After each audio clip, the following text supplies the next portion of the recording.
Welcome back. Spring break is in full swing for many families across the state. If it hasn't started for you, well, hey, it's likely around the corner. You may be looking for a getaway or some fun places to explore without breaking the bank. Did you know you can get free admission to dozens of museums and activities across Arizona?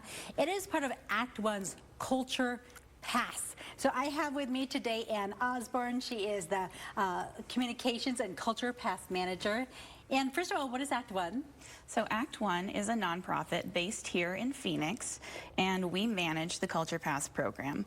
We also have two programs that bring in-person field trips and virtual reality field trips to students at Title I schools. I mean, I missed the field trip. Isn't it? It was so fun to have someone organize something. You got to show up and just learn. And this is something where you've kind of done all that work for us. Exactly, yes. We do all the work, transportation, admission, everything. Okay. And free admission for some of these places. Tell me about the Culture Pass. Sure. So the Culture Pass is housed in over 175 libraries throughout Arizona, 87 here in the Valley. And basically it gives you free admission for two people, only needing a library card. And you check out the pass, it's good for a week, and you can go to a number of locations throughout the state. Oh, wow. And throughout the state, you said. Okay, yes. So we pulled up kind of the Culture Pass menu, if you will. So these are some of our options. One of my favorites that I saw was the Boyce Thompson Arboretum. This place is awesome, and you can spend hours there. Yes, it's absolutely gorgeous. I recently visited it for the first time last year, and it wasn't in bloom at the time, but now is the time when a lot of their plants and trees are starting to flower, so it's a wonderful place to visit this time of year. So that's in Superior. I also love Cave Creek for a day trip. Oh, me too. So I have not been to the museum there. Have you? I actually have. It focuses a lot on the history of the area, specifically mining, but also the indigenous people that used to live there. All right. Well, you just said indigenous. So let's go here. We went down to Tucson. Yes, Tohono Chul. So it is a garden, it's an art gallery, and it also has a bistro. It is basically a small botanical garden set in northern Tucson, and it is also absolutely gorgeous. Lots of statues and sculptures for you to view.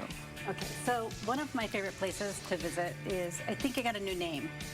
Will you tell me about, it used to be the Gran Pueblo? Yeah, that used to be Pueblo Grande, but now it has its indigenous name. And that is located here in Phoenix, in central Phoenix, actually. And it is a pueblo that has been excavated that you can visit. You can walk around the entire site, and it's really interesting. It goes through the archaeological and natural history of this part of Phoenix. I mean, you just walk away with so much gratitude for the people who built those canals for us. Exactly, that we utilize today.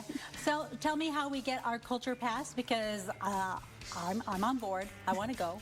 Sure. So you need to go to your local public library, and basically every public library here in Phoenix has it, and throughout the state.